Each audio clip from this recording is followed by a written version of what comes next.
अध्याय 5वां कर्म संन्यास योग। संन्यासं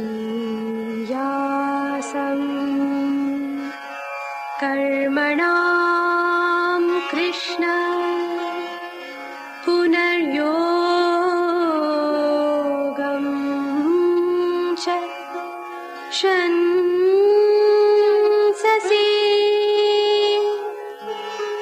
यच्छ्रेय एतयोरेकं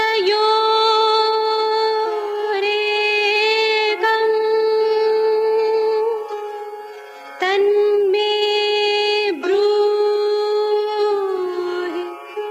सुनिश्चितम्। अर्जुन ने कहा, हे भगवान, आप एक बार कर्मों के संन्यास की तो दूसरी बार कर्म के योग की प्रशंसा करते हैं, तो इन दोनों में से एक मार्ग जो मेरे लिए निश्चय पूर्वक कल्याणकारी हो वही मुझे बताइए। संन्यासः कर्मयोगश्च निःश्रेयसकरावुभौ तयोस्तु कर्म संन्यासात् कर्मयोगो विशिष्यते। ज्ञेयः स नित्यसंन्यासी यो न द्वेष्टि न काङ्क्षति निर्द्वन्द्वो हि महाबाहो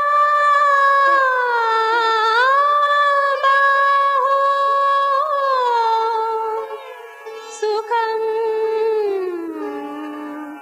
बन्धात् प्रमुच्यते।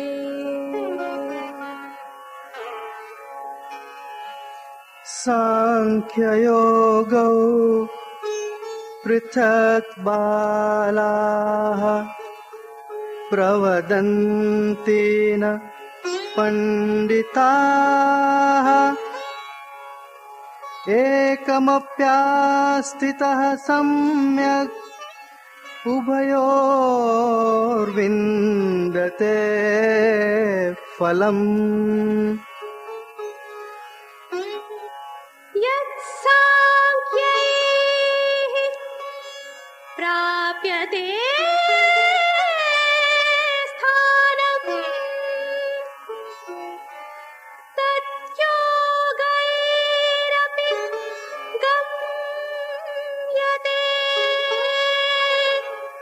एकं साङ्ख्यं च योगं च यः पश्यति स पश्यति। श्री भगवान ने कहा, कर्मों का संन्यास तथा कर्मों का योग, ये दोनों मार्ग मनुष्य के लिए कल्याणकारी हैं, परंतु इनमें से कर्म संन्यास की अपेक्षा तेरे लिए कर्म योग विशेष श्रेष्ठ है। जो व्यक्ति किसी का द्वेष नहीं करता, कोई प्राप्ति की भी इच्छा नहीं रखता, उसे सदा सन्यासी समझना उचित है।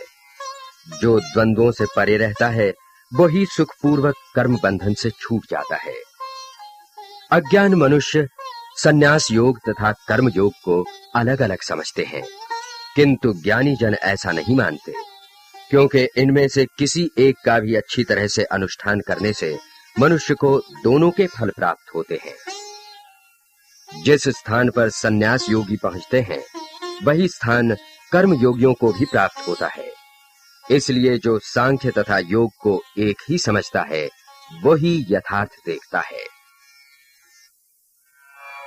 संन्यासस्तु महाबाहो दुःखमाप्तुमयो गतः योगयुक्तो मुनिर्ब्रह्म न चिरेणाधिगच्छति।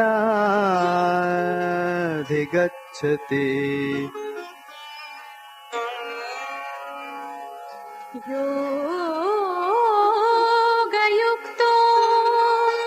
विशुद्धात्मा विजितात्मा जितेन्द्रियः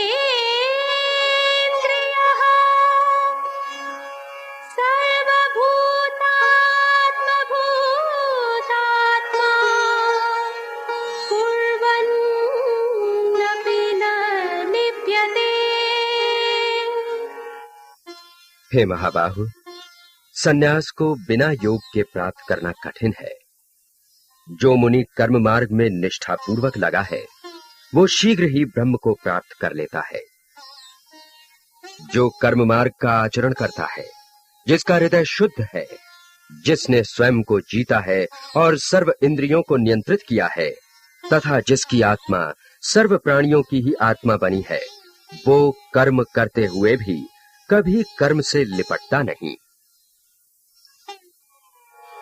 नैव किंचित करोमीति युक्तो मन्येत तत्त्ववित् पश्यन् शृण्वन् स्पृशन् जिघ्रन् अश्नन् गच्छन् स्वपन् श्वसन् प्रलपन् विसृजन् गृह्णन् उन्मिषन् निमिषन्नपि इन्द्रियाणीन्द्रियार्थेषु वर्तन्ते इति धारयन्।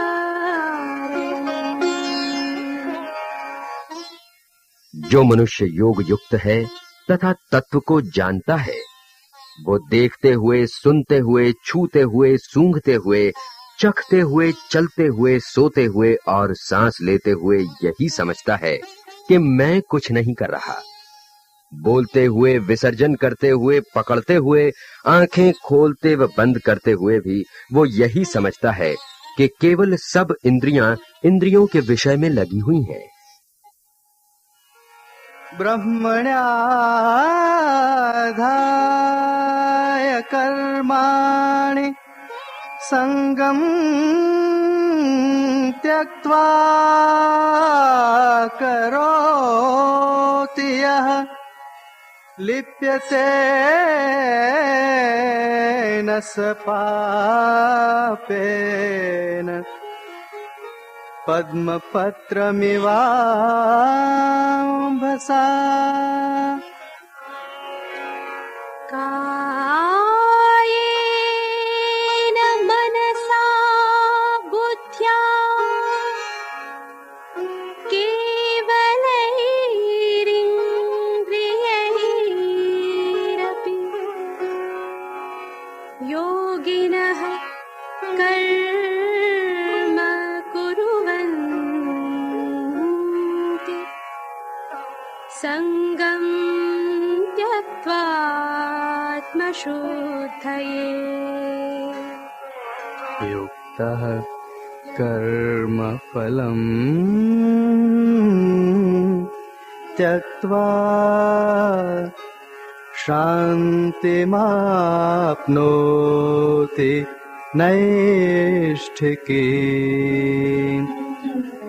अयुक्तः कामकारेण फले सक्तो निबध्यते। सर्वकर्माणि मनसा सन्न्यस्यास्ते सुखं वशे नवद्वारे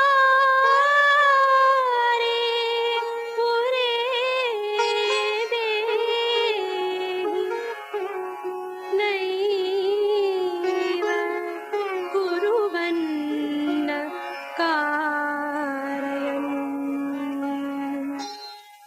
जो कर्म फल की आसक्ति छोड़ देता है और कर्मों को ब्रह्म को ही अर्पण कर देता है, वो जैसे कमल का पत्ता पानी से अछूता रहता है, वैसे पाप से अछूता रहता है। आत्मशुद्धि के लिए कर्मयोगी शरीर से, मन से, बुद्धि से या केवल इंद्रियों से भी आसक्ति रहित होकर कर्म करता है। कर्मयोगी कर्म के फल को त्याग करके परम शांति प्राप्त करता है। परंतु जो योगाचरण नहीं करता, वो कामनावश होने के कारण कर्म फल में आसक्त रहता है और बंधन में आ जाता है। संयमी देहधारी पुरुष सर्व कर्मों का मन से संन्यास करके 9 द्वारों वाली इस देह रूपी नगरी में न कुछ कर्म करता हुआ और न कुछ कर्म करवाता हुआ सुख से निवास करता है।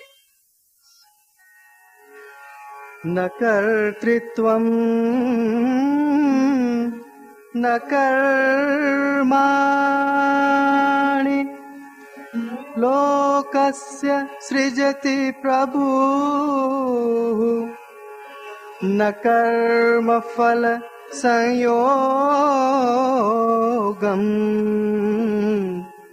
स्वभावस्तु प्रवर्तते।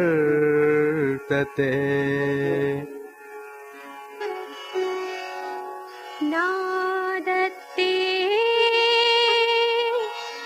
कस्यचित् पापम् न चैव सुकृतं विभुः अज्ञानेनावृतं ज्ञानं तेन मुह्यन्ति जन्तवः। परमेश्वर लोगों के कर्तृत्व का, कर्मों का या कर्मों के फल के संयोग का निर्माण नहीं करता। ये तो इन वस्तुओं का स्वभाव ही है जो इन सब में प्रवृत्त होता है। ये सर्वव्यापी ईश्वर न तो किसी का पाप ग्रहण करता है न किसी का पुण्य। अज्ञान से ज्ञान आच्छादित हो गया है और इसीलिए मनुष्य मोहित होता है। ज्ञानेन तु तदज्ञानम् येषां नाश्रितमात्मनः तेषामादित्यवत् ज्ञानम् प्रकाशयति तत्परम्।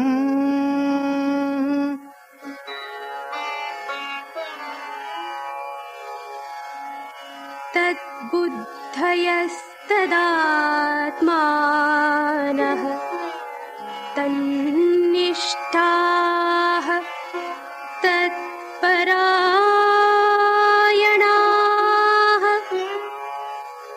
गच्छन्त्य पुनरावृत्तिम् ज्ञाननिर्धूतकल्मषाः। किंतु जिन लोगों का ज्ञान द्वारा नष्ट हो जाता है, उनका ज्ञान सूर्य के समान परम तत्व को प्रकाशित करता है। जिनकी बुद्धि इस परम श्रेष्ठ तत्व में लीन है, उसी में जिनका आत्मा रमण करता है, उसी में जिनकी निष्ठा है और उसी में जिनकी संपूर्ण चेतना तथा ध्यान तन्मय है, उनके सर्व पाप कर्म इसी ज्ञान से धुलकर नष्ट हो जाते हैं और वे लोग जन्म मृत्यु के चक्र में फिर से लिपटते नहीं। विद्या विनय संपन्ने ब्राह्मणे गविहस्तिने शुने चैव स्वपाके च पंडिताः समदर्शिनः।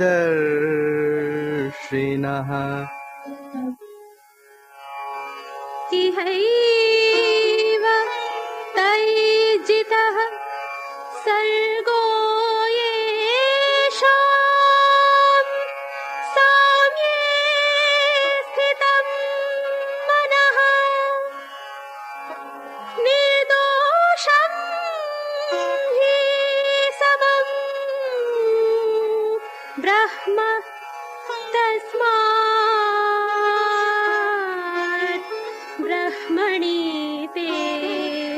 युक्ताः। ऐसे वे ज्ञानी जन विद्या तथा विनय युक्त ब्राह्मण गाय, हाथी, कुत्ते और चांडाल को भी समभाव से ही देखते हैं। जिनका मन ऐसे साम्य भाव से स्थिर हो गया है, उन्होंने तो समझ लो इसी जन्म में जन्म मृत्यु को जीत लिया है।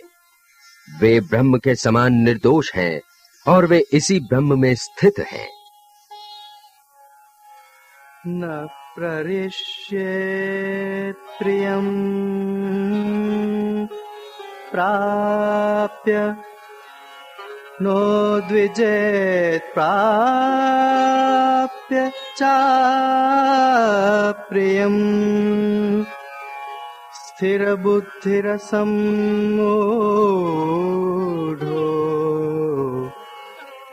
ब्रह्मविद् ब्रह्मणि स्थितः। बाह्यस्पर्शेषु असक्तात्मा विन्दत्यात्मनि यत् सुखम् स ब्रह्मयोगयुक्तात्मा सुखमक्षयम् अश्नुते। प्रिय वस्तु को प्राप्त करके जो हर्षित नहीं होता और अप्रिय वस्तु को प्राप्त करके जो उद्विग्न नहीं होता, ऐसी स्थिर बुद्धि वाला कभी भी मोहित नहीं होता और वो ब्रह्म का ज्ञान रखने वाला ब्रह्म में ही स्थित होता है। जब आत्मा बाह्य विषय भोगों में आसक्त नहीं होती, तब उसे वो परमानंद प्राप्त होता है जो केवल आत्मा से मिलता है। इस ब्रह्म योग में अपने आप से तत्पर रहने वाले को अनंत सुख प्राप्त होता है। ये हि संस्पर्शजा भोगा दुःखयोनयः एवते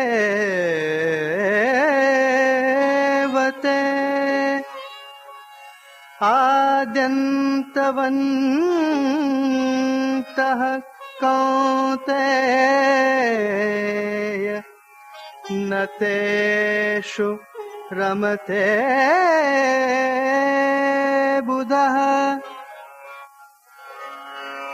शक्नोति हैव यः सोढुम् प्राक्शरीरविमोक्षणात्। कामक्रोधोद्भवम्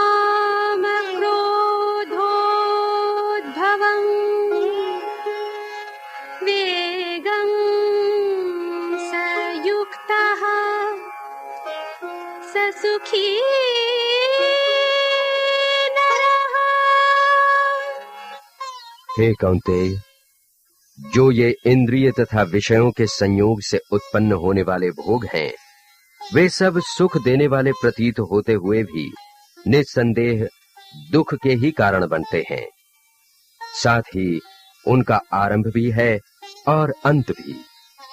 इसलिए ज्ञानी जन उनकी क्षण भंगुरता को देखते हुए किसी प्रकार से आनंद नहीं लेता। जो मनुष्य अपने देह के अंत से पहले ही काम तथा क्रोध से उत्पन्न होने वाले आवेशों को सहन करते हुए उनका प्रतिरोध करने में समर्थ है, वही मनुष्य इस लोक में सच्चा योगी है और वही सचमुच सुखी होता है। योऽन्तः सुखोऽन्तरारामः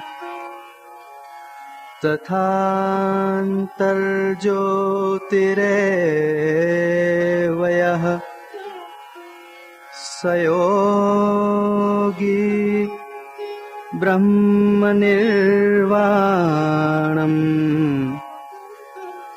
ब्रह्मभूतोऽधिगच्छति। प्राप्नुवन्ति ब्रह्मनिर्वाणम् ऋषयः क्षीणकल्मषाः छिन्नद्वैधायतात्मानः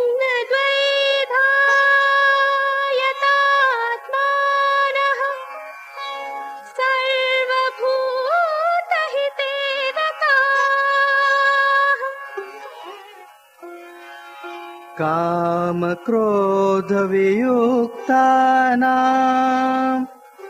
यतीनां यतचेतसाम् अभितो ब्रह्मनिर्वाणम्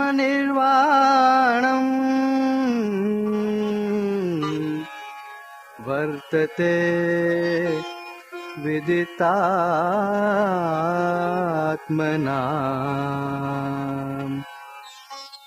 जिसे अंतरात्मा से ही सुख मिलता है, जो उसी में आनंद पा लेता है और ज्ञान के कारण अंतर ज्योति रखता है, ऐसा योगी ही स्वयं ब्रह्म रूप बनकर ब्रह्म की शांति प्राप्त करता है।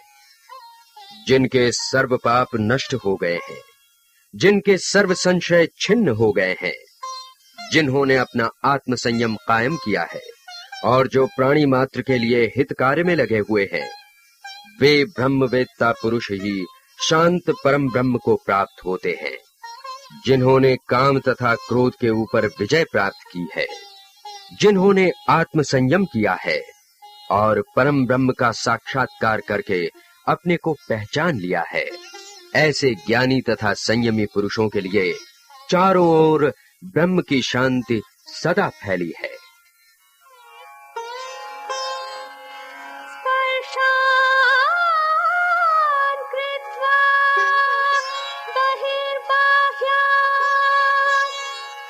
चक्षुश्चैवान्तरे भ्रुवोः प्राणापानौ समौ कृत्वा नासाभ्यन्तरचारिणा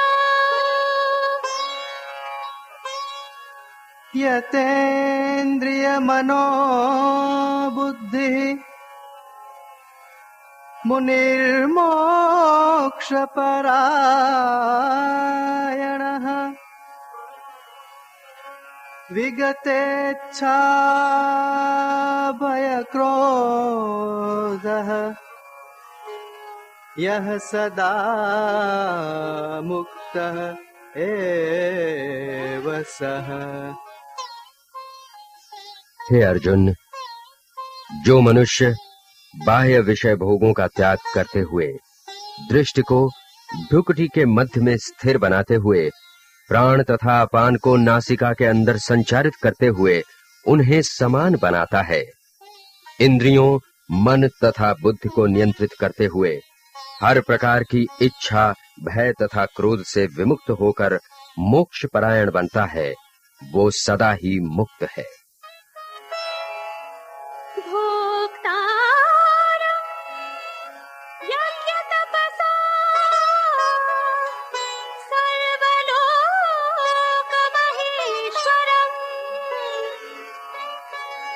सुहृदं सर्वभूतानां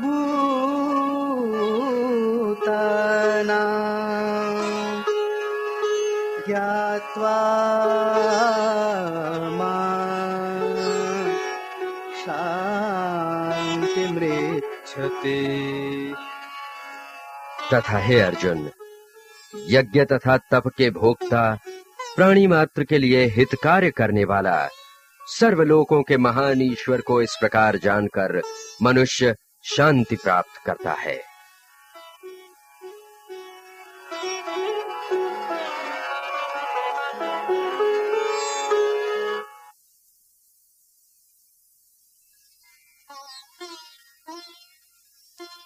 इति श्रीमद्भगवद्गीतासु ब्रह्म विद्यायां योगशास्त्रे श्रीकृष्णार्जुन संवादे कर्म संन्यास योगो नाम 5मोऽध्यायः।